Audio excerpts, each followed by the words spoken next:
한 번은 자기 집에 울타리가 다 부서지게 됐는데 아버지에게 아들이, 아버지, 이 담벼락 울타리가 다 부서졌는데 이 도둑놈들이 쉽게 우리 집에 이 울타리 넘어 들어올 텐데 빨리 고쳐야 되지 않겠어요? 그랬더니 그 아들의 충고에도 이 아버지가, 야, 도둑이 그렇게 금방 들어오는 게 아니야. 천천히 해도 돼. 그러면서 울타리 고치는 일을 미루는 거예요. 보다 못해 어느 날은 이웃집에 있는 사람이 와가지고, 아니 이거 울타리 고쳐야지, 도둑 듭니다. 그랬더니 속으로 무슨 생각을 하느냐, 아, 이놈이 우리 울타리를 고쳐주고 이익을 취하려고, 일거리를 찾으려고 우리 울타리를 고치라고 하는구나. 그러면서 그 이웃의 충고를 왜곡하는 거예요. 그러다가 정말로 도둑이 들었습니다. 그래서 집안에 있는 모든 금은보화와 귀한 것들을 다 잃어버렸습니다. 뒤늦은 후회를 해도 소용이 없었겠죠.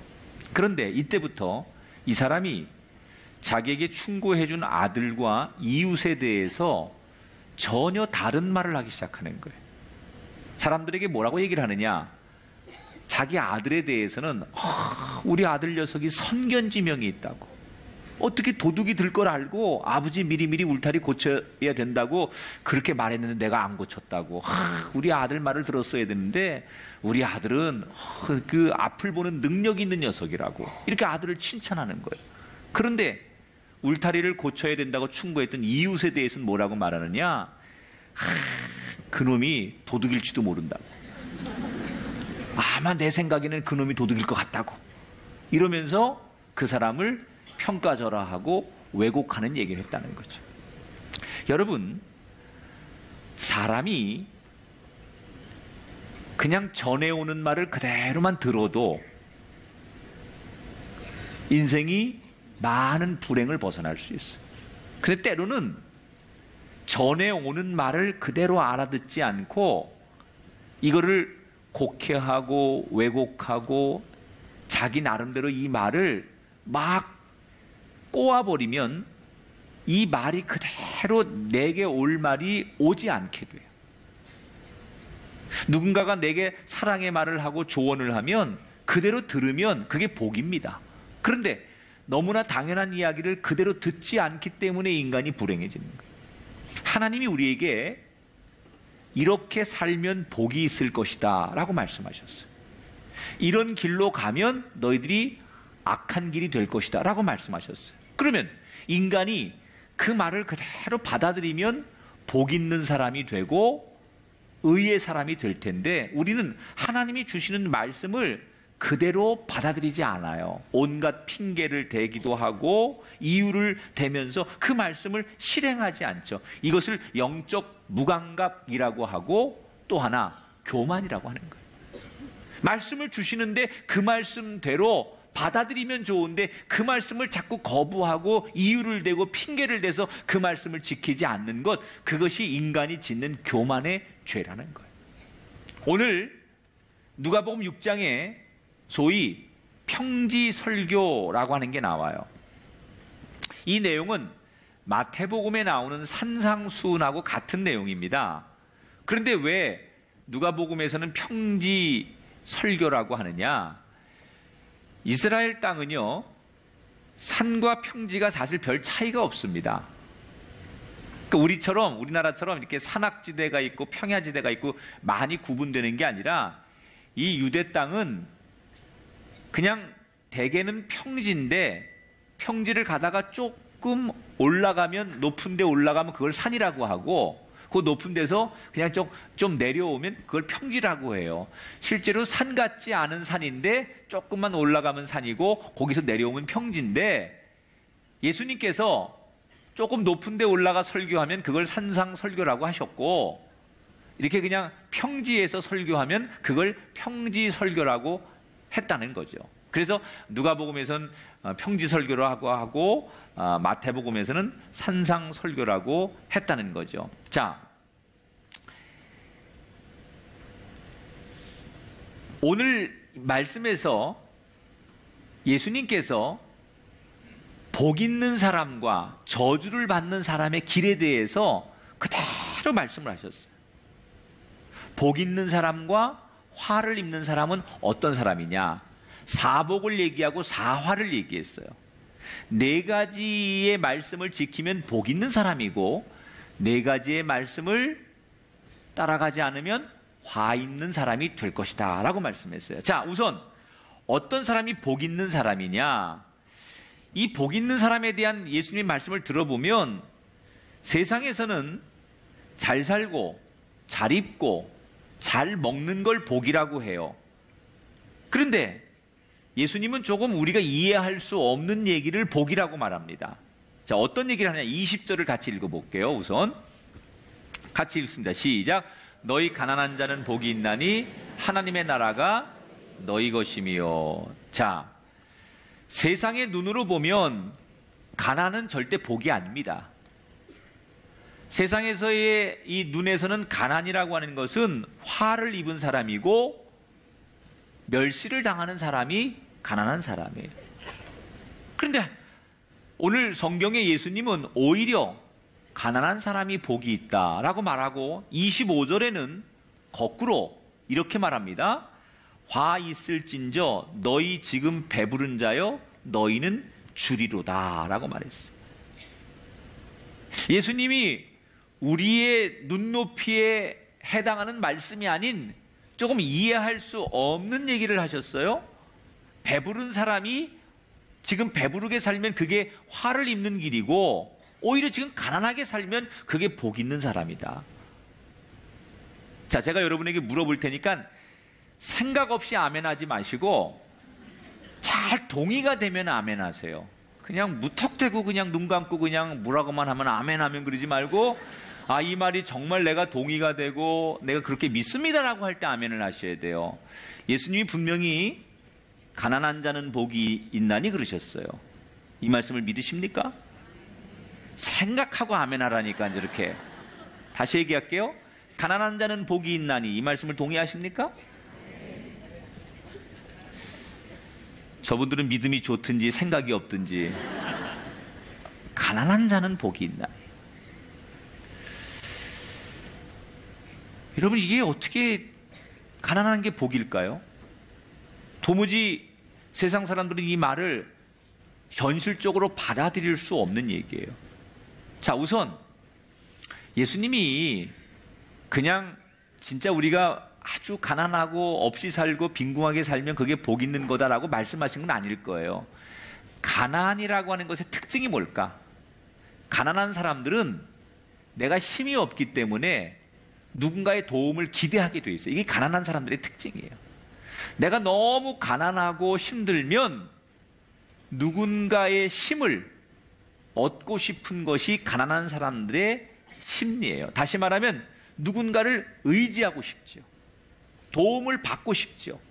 그런데 거꾸로 부자들은요, 내가 가지고 있는 힘이 많기 때문에 누구의 도움이 필요 없어요.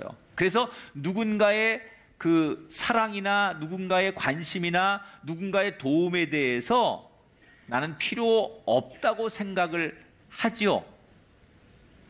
그래서 절대로 다른 사람에게 손을 내밀지 않아요. 다른 사람의 도움을 급하게 받을 생각이 없어요. 자, 여기서 예수님이 말하려고 했던 것은 이 가난이라고 하는 게 마태복음에는 사실은 가난한 자가 복이 있나니 앞에 한 단어가 붙어요. 심령이 가난한 자가 복이 있나니. 근데 누가복음에서는 그냥 가난한 자가 복이 있나니라고 말했지만 예수님이 말하려고 하는 의도는 물질적인 돈이 없는 가난을 말하는 게 아니고 심령이 가난해야 복이 있다 그 말이에요. 영적으로 우리가 가난해질수록 그게 복 있는 삶이다. 여러분, 왜 우리가 영적으로 가난해져야 되느냐? 예수 믿기 전에는 우리가 영의 사람이 아니었죠. 성령과 상관없는 삶을 살았죠. 그런데 예수를 믿고 우리 안에 말씀이 들어오고 우리가 정령의 임재를 경험하게 되면 내 내면에 성령이 비춰주는 그 말씀이 비춰주는 은혜로 나 자신을 적나라하게 볼 수 있어요. 마치 우리가 이 손바닥을 우리 육안의 눈으로 보면은 뭐 깨끗한 것 같고 아무것도 없어 보이는데 이걸 정말 고도의 현미경이나 관찰할 수 있는 기구를 통해 보면 이 안에 손바닥에 세균도 있고 여러 가지 먼지도 있고 다양한 것을 보게 되는 거예요. 성령이 임하기 전에는 그냥 나는 잘 사는 줄 알았어요.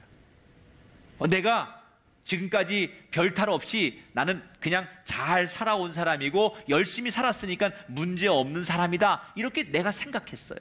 그런데 성령이 내 안에 들어와서 나를 비추고 나를 정확하게 보니까 그게 아니더라는 거예요. 내가 잘 산다고 살았지만 그게 잘 산 게 아니고, 내가 의롭게 산다고 살았지만 그게 의로운 게 아니고, 아하, 내가 그동안 잘못 살았구나, 내가 죄인이었구나, 내가 교만했구나 라는 것을 성령이 내 안에 들어와서 내 내면을 비추게 되면 보게 돼요. 알게 돼요. 그래서 예수 믿으면 성령이 임재를 경험하면 제일 먼저 나타나는 현상이 뭐예요? 주님, 나는 죄인입니다.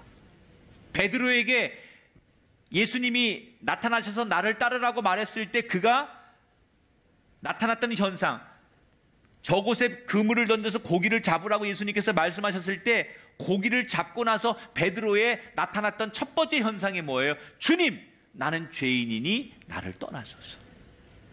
하나님의 은혜가, 하나님의 성령이 내 안에 임하면, 말씀이 임하면 내가 죄인인 것을 적나라하게 보게 되고 드러나게 되고 깨닫게 된다. 이것을 우리는 복음의 위대성이라고 하는 거예요.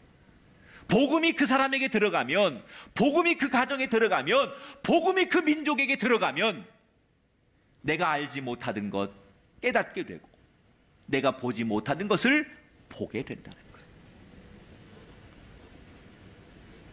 그러면 이 성령이 우리 안에 임하려면 어떻게 해야 돼요? 내가 가난해야 돼요. 성령의 필요성을 알아야 돼요. 주님, 나는 지금 성령이 필요합니다. 내 심령이 가난하기에 내 가난한 심령에 성령을 부어 주시옵소서, 말씀을 부어 주시옵소서. 이런 가난한 심령이 되어서 주님을 사모할 때만 그 심령 위에 주님께서 성령을 부으신다는 거예요.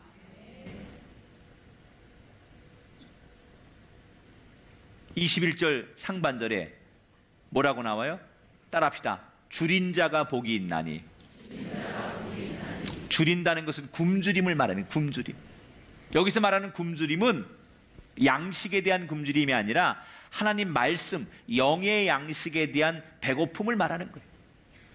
내가 하나님 말씀을 받지 못해서 내 심령이 가난해서 오늘도 그 하나님 말씀에 배고파서 그 하나님의 말씀을 사모하는 자, 그 사람이 복이 있다는 거예요. 하나님을 알고 싶어서 그 하나님을 간절하게 사모하고 그 하나님을 찾고 부르짖는 사람, 그 사람이 복이 있다는 거예요. 이렇게 얘기하면 좋을 것 같아요. 따라합시다. 사람은 배고픈 만큼 채워지게 돼 있다. 사람이요, 목마른 만큼 물을 마시는 거고요, 배고픈 만큼 채우는 거예요. 이게 역설적이지만요, 내가 가난하고 배고픈 만큼 하나님의 것을 채우게 돼 있어요. 그래야 복 있는 사람이 된다는 거예요. 내가 가난할수록, 목마를수록, 내가 사모할수록 하나님의 것들이 채워지기 때문에 그 인생이 복 있는 사람이 되는데, 거꾸로 25절에 보면 어떤 사람이 저주받는 사람이고 화 있는 사람, 화를 입는 사람이냐? 25절을 같이 읽어볼게요. 시작. 화 있을진저 너희 지금 배부른 자여 너희는 줄이리로다 그랬어요. 따라합시다. 배부른 자가 화 있는 사람이다. 왜 배부른 사람이 저주받은 인생이고 화를 입는 인생이냐? 여기서 말하는 이 배부름이라고 하는 것은 정말로 먹어야 될 것을 먹고 배부른 것이 아니라 먹지 않아야 될 것을, 엉뚱한 것을 많이 먹어서 배고픈 줄 모르는 상태를 말하는 거예요. 여러분, 인간은 영원한 것을 먹어야 되는데, 없어지지 않는 영원한 것을 채워야 되는데, 우리가 이 세상 살면서 재물이라든지 권력이라든지 명예라든지 인기라든지 지식이라든지 이런 것들을 가지고 내가 배부르다라고 착각하는 사람들이 있어요. 여러분, 우리가 가지고 있는 지식이나 권력이나 명예나 인기나 이 돈이라는 게 여러분 영원합니까? 다 그건 영원한 게 아니에요. 하나님께로부터 빌려온 거예요. 하나님께 잠시 주신 거예요. 그건 영원할 수 없어요. 그런데 엉뚱한 것을 가지고 내 인생은 모자람이 없다, 내 삶은 배부르다, 나는 만족하다, 이렇게 말한 사람, 여기서 말하는 배부름이라는 게 바로 그런 걸 말하는 거예요. 사람이 배부르면 뭘 찾지 않아요. 군것질을 많이 하면 밥을 찾지 않고 엉뚱한 것으로 채워지면 진짜를 찾지 않아요. 어떤 사람이 저주를 받는 인생이냐? 엉뚱한 것, 세상 것, 영원하지 않은 것, 그런 것들이 가득 채워져서 그런 배부름 때문에 착각하면서 나는 하나님의 진리가, 하나님의 그 말씀이, 하나님의 영이 필요치 않다고 하나님을 거부하는 사람, 그래서 하나님을 간절히 찾지 않기 때문에 하나님을 등지고 사는 사람, 그 인생이 지금은 세상적인 눈으로는 배부른 것 같지만 결국 그 인생이 화를 입는 인생이 된다는 거예요. 지금 배부르고 잘 되는 것 같지만 그것이 하나님의 은혜 때문에 그렇게 된 것이 아니라고 생각하는 거죠.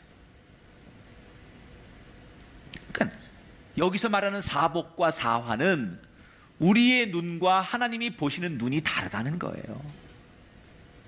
사랑하는 여러분, 지금은 그 사람이 가난해 보이지만 더욱 더 큰 은혜가 그들 앞에 있게 될 줄 믿습니다. 지금 부유하지만, 지금 넉넉하지만 이 부유함 때문에 나는 하나님이 필요 없어, 교회 다니는 게 의미가 없어, 나는 이것 때문에 누구 앞에 무릎 꿇을 필요가 없어, 이렇게 교만하게 살아가면 지금 부유함이, 지금 넉넉함이 그 사람의 인생과 미래와 자손들에게 복이 될 수 없고 화가 된다는 거예요. 오히려 지금 나는 가난하기 때문에, 주님이 목마르고 오히려 가난하기 때문에 주님의 도움 없이는 살 수 없는 그 심령이 될 때 살아가는 우리의 인생이 복의 인생이 될 줄 믿습니다. 결국 사복과 사화에서 우리에게 주려고 하는 교훈은 우리가 하나님 말씀대로 사느냐 아니면 반대로 사느냐에 따라서 복 있는 사람이 되기도 하고 화를 입는 사람이 되기도 해요. 여러분, 나는 여러분이 지금의 모습으로 판단하지 마시고 여전히 하나님 앞에 심령이 가난한 자, 하나님 말씀에 줄이고 목마른 자, 그 심령이 되기를 축복합니다. 이만하면 됐다고 생각하지 말고 여전히 주님 앞에 나는 목마른 가난한 심령이라고 고백하며 가난한 만큼 채워지는 복 있는 사람이 되기를 주의 이름으로 축원합니다. 이게 평지설교에서 예수님이 주셨던 첫 번째 메시지고, 평지설교에서 두 번째 주신 메시지가 뭐냐? 따라합시다. 서로 사랑하라. 사실 예수님의 메시지 중에 성경에서 가장 중요한 메시지 하나를 꼽으라고 하면 사랑이죠. 기독교는 사랑의 종교예요. 하나님이 세상을 이처럼 사랑하사 독생자를 주셨으니 이는 저를 믿는 자마다 구원을 얻을 것이요, 하나님을 사랑하는 것 같이 이웃을 사랑해라. 이게 십자가의 사랑이에요.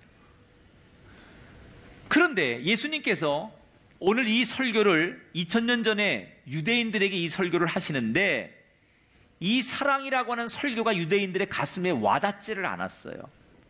왜? 이 당시 유대인들은 사랑이라는 단어가 그렇게 익숙한 단어가 아니었습니다. 왜냐하면 유대인들은 이미 오래전부터 하나님이 주신 율법에 하나님의 정의는 눈에는 눈, 이에는 이, 소위 보복법, 율법에는 네가 받은 만큼 되돌려주고 네가 당한 고통만큼 주면 돼, 이게 율법에 나와 있거든요. 그래서 이 보복법을 실천하는 게 정의라고 생각했어요. 그런 것에 길들여져 있고 그런 것을 믿고 있는 유대인들에게 어느 날 예수님께서 나타나셔서 그 보복법이 아닌, 율법이 아닌 새로운 말씀을 주시는 거예요. 뭐라고요? 내 이웃을 사랑하라.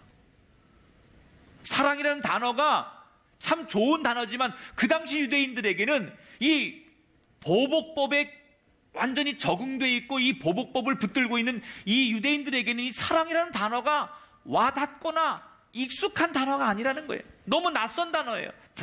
자신들의 상식과 다른 말씀을 하시는 예수님을 받아들일 수가 없었던 거예요. 그래서 사랑하라고? 그게 하나님의 뜻이라고? 이러면서 고개를 갸우뚱할 수밖에 없었다는 거죠. 그런데 예수님이 한 걸음 더 나가 뭐라고 말하느냐? 사랑하되 이웃을 사랑하는 것을 넘어서서 내 원수까지도 사랑하라 그랬어요. 내 원수까지도. 자, 여러분, 저는 여기서 어떻게 원수를 사랑합니까? 여러분들이 그렇게 말하는 그 의문에 대해서 이것부터 풀어갔으면 좋겠어요. 여러분이 여러분 주변에 좋은 이웃이 있고 내가 사랑하는 사람이 있고 또 한편으로는 거북스러운 불편한 원수가 있어요. 다 있어요. 그런데 여러분, 좋은 이웃이든 나쁜 이웃이든 그건 누가 정하는 거예요? 내가 정하는 거예요. 어떤 기준으로? 내 감정과 내 처지와 내 상황의 주관적인 기준으로 정하는 거예요. 이 사람이 나한테 잘해주고 나한테 피해를 주지 않고 내 말을 잘 따라주면 좋은 사람이에요. 그런데 나한테 조금 어려움을 주거나 나를 힘들게 하거나 나한테 손해를 끼쳤다고 생각하면 이 사람은 원수가 되는 거예요. 성경이 말하는 원수의 개념이, 좋은 이웃의 개념이 누가 정하는 거예요? 하나님이 정하신 게 아니에요. 원래부터 있는 게 아니에요. 다 사람마다 자기 기준에 의해서 자기가 원수도 정하는 거고 좋은 이웃도 정하는 거예요. 그래서 이 사람은 나한테는 원수인데 저 사람한테 좋은 이웃이고, 저 사람이 나한테는 좋은 이웃인데 누구한테는 원수가 돼요. 여러분, 이거 뭔가 불공평하지 않습니까? 원수라고 하는 게, 원수라고 하면 정말 모든 사람이 원수라고 말해야 그게 원수가 되는 건데, 내가 내 기준에 의해서 정하다 보니까 원수라고 하는 게 다 달라요. 그때그때마다 다 다르고 다 기준이 애매해요. 그런데 만약에 우리가 정하는 이 기준을 하나님이 보시면 어떨까요? 다 고만고만한 거예요. 내 기준으로는 이 사람이 좋은 이웃이고 나쁜 이웃이고 그렇게 구분이 되지만 하나님 보실 때는 우리가 다 고만고만해. 다 우리가 부족한 사람이에요. 다 우리가 죄성이 있어요. 그렇다고 하나님 보실 때 우리가 용서받지 못할, 완전히 멸망해야 될 그 사람도 아니야. 그냥 하나님 보실 때 우리가 다 고만고만한데 우리들끼리 앉아가지고 누가 더 옳은 사람이니 누가 더 악한 사람이니 이렇게 구분하는 게 하나님 보실 때는 의미가 없다는 거예요. 여러분 보세요. 우리가 인생을 살면서 내가 살아온 인생을 평가하는 기준이 세 가지가 있습니다. 여러분이 여러분의 인생의 평가의 기준을 어디에 두는지 한번 생각해 보세요. 첫째, 내가 나를 평가하는 기준이 있어요. 이걸 주관적 평가라고 해요. 나는 이만하면 내가 생각할 때 난 잘 살아왔지. 이만하면 나는 성실하게 살았어. 오늘 나는 후회 없어. 이렇게 자기 스스로 자기에게 점수를 주고 자기가 자부하는 거예요. 여러분, 과연 주관적인 그 평가가 맞는 걸까요? 내가 나한테 그 정도면 됐지, 괜찮아, 넌 잘했어 라고 이렇게 긍정적인 메시지를 보내는 것만 가지고 그게 옳은 평가가 될까요? 두 번째, 타인이 나를 평가하는 기준이 있어요. 다른 사람이 나를 평가해요. 저 사람은 나한테 피해를 주지 않았고 저 사람은 이렇게 살았으니까 의로운 사람이야, 당신은 잘 살았어, 이렇게 남들이 평가해주는 기준. 근데 그것도 역시 그 사람의 기준에 의해서 나를 평가하는 거니까 그때그때마다 다를 수밖에 없어요. 세 번째, 하나님의 평가가 있어요. 그러면 하나님은 사람을 평가할 때 어떤 기준으로 평가를 하실까? 기준이 있을 거 아니에요. 그냥 생긴 대로 평가하고 기분 그냥 내키는 대로 평가하시는 게 아니라 하나님도 어떤 인생을 평가할 때 평가하는 기준이 있을 거 아니에요. 그 기준이 뭘까? 하나님의 기준은요, 그 사람이 평생을 살면서 다른 사람을 얼마나 사랑했느냐를 보고 평가하는 거예요. 자, 그러면 하나님이 남을 얼마나 사랑하느냐를 보고 그 사람의 인생을 평가한다고 했는데, 어떤 사랑을 하는 사람에게 높은 점수를 주고 어떤 사랑에게 낮은 점수를 주느냐, 이런 거죠. 예를 들어서 자기를 사랑하는 사람을 사랑하는 사람에겐 점수가 없습니다. 하나님이. 나를 사랑해주는 사람들만 사랑하는 사람은 하나님으로부터 그 인생에 대해서 후한 점수를 못 받아요. 왜? 나를 사랑해주는 사람을 사랑하는 건 이 세상 누구나 다 할 수 있는 거예요. 그건 누구나 다 해요. 나를 사랑해주는데 내가 사랑을 받았으니 나도 사랑해주는 건 누구나 다 하는 거니까 그건 높은 점수를 못 받아요. 그런데 나를 사랑해주지 않는데, 아니 내가 도저히 사랑할 수 없는 사람인데, 우리가 말하는 원수 같은 사람인데 내가 그 사람을 사랑하려고 하고 그 사람을 사랑하고 그 사람을 용서할 때 하나님은 그 인생에게 높은 점수를 주신다는 거예요.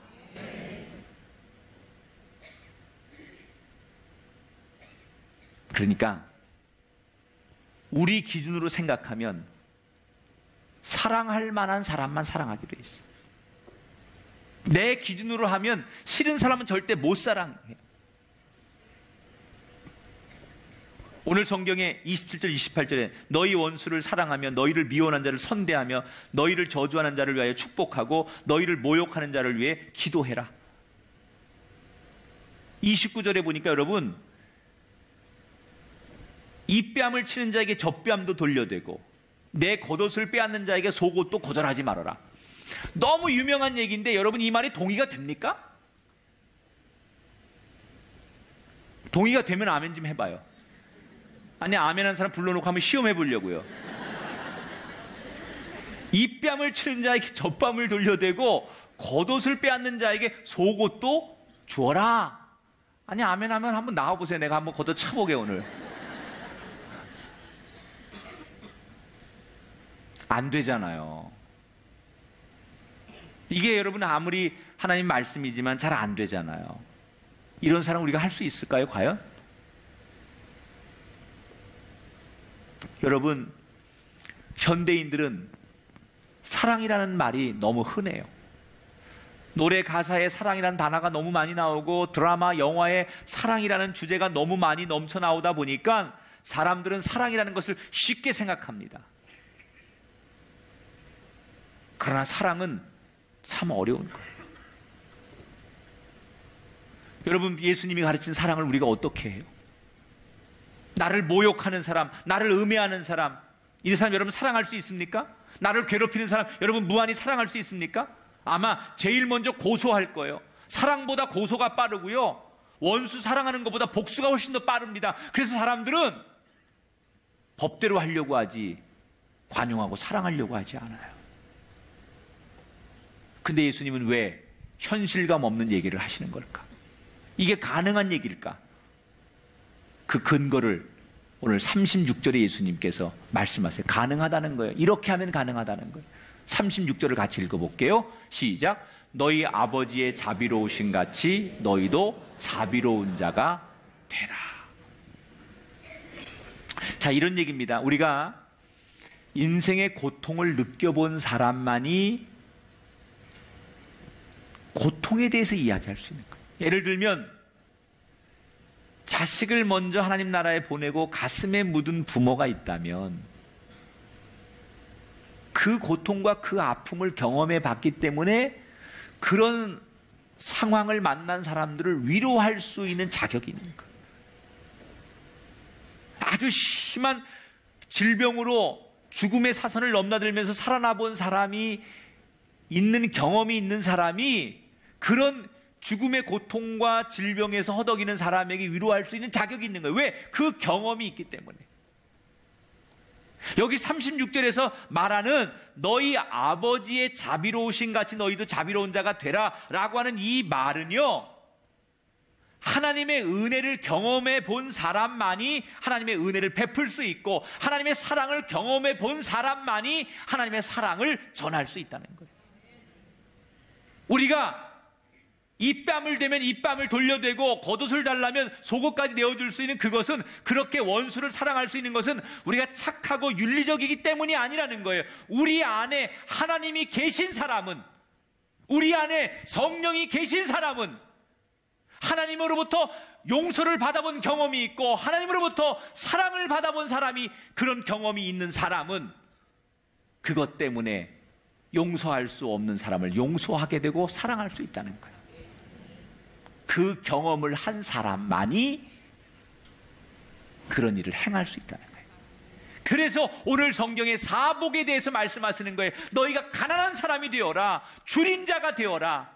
그래서 하나님의 사랑으로 충만하게 채워지고 하나님의 말씀으로 충만하게 채워지는 경험이 있고 그 은혜의 체험이 있을 때만 나도 누군가를 사랑하고 섬길 수 있고 용서할 수 있다는 거예요. 내가 체험하지 못하면 이 하나님이 말하는 사복을 이룰 수 있는 사람이 되지 못한다는 거예요. 그러므로 여러분에게 진짜 축복된 인생이 되기 위해서 이렇게 말합니다. 이번 한 주간 가난한 자가 되십시오. 줄인 자가 되십시오. 하나님 앞에 우는 자가 되십시오. 그래서 여러분들이 그 하나님이 채워주시는 은혜 속에, 그 하나님이 채워주시는 말씀 속에, 그 하나님이 주시는 사랑과 용서 속에 그 경험을 통하여 내가 받은 그 사랑의 경험, 내가 얻었던 그 사랑의 은혜를 통해서 누군가를 용서하고 사랑할 수 있는 그 힘이 여러분 심령이 가난한 데서 채워지는 그 은혜 가운데 나오게 되기를 주의 이름으로 축원합니다. 하나님의 사랑을 가슴에 담는 사람, 그 사람이 원수를 사랑하고 용서할 수 있다는 거예요. 여러분의 심령이 더욱더 가난해지셔서 이번 한 주간 저녁 기도회마다 정말 이것은 교회에서 모이는 모임이기 때문이 아니라 내가 세상 모임을 다 뒤로하고 세상 만남을 다 뒤로하고 그 저녁에 하나님 앞에 목마르기 때문에 하나님의 의를 구하고 하나님의 사랑을 구하고 말씀이 내가 그리워서 나와서 엎드려 기도할 수밖에 없는 가난한 한 주간이 되시기를 주의 이름으로 축원합니다.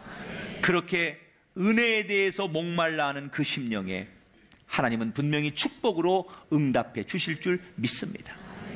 우리 삶이 배부르고 풍요로우면 잘 되는 게 아니에요. 내가 지금 잘 살고 있기 때문에 하나님이 필요 없다고, 내 삶이 풍요해서 더 이상 기도가 필요 없다고 느낄 때 이미 그 사람은 화를 당하고 있는 거예요. 나는 여전히 하나님이 필요합니다.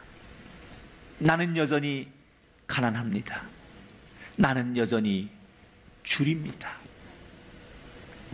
이 고백과 이 심령의 상태가 우리의 삶이기를 축복하면서, 그래서 그 채워지는 은혜 가운데 우리가 복 있는 사람이 되기 위한 걸음을 걷는 아름다운 한 주간이 되시기를 주님의 이름으로 축원합니다.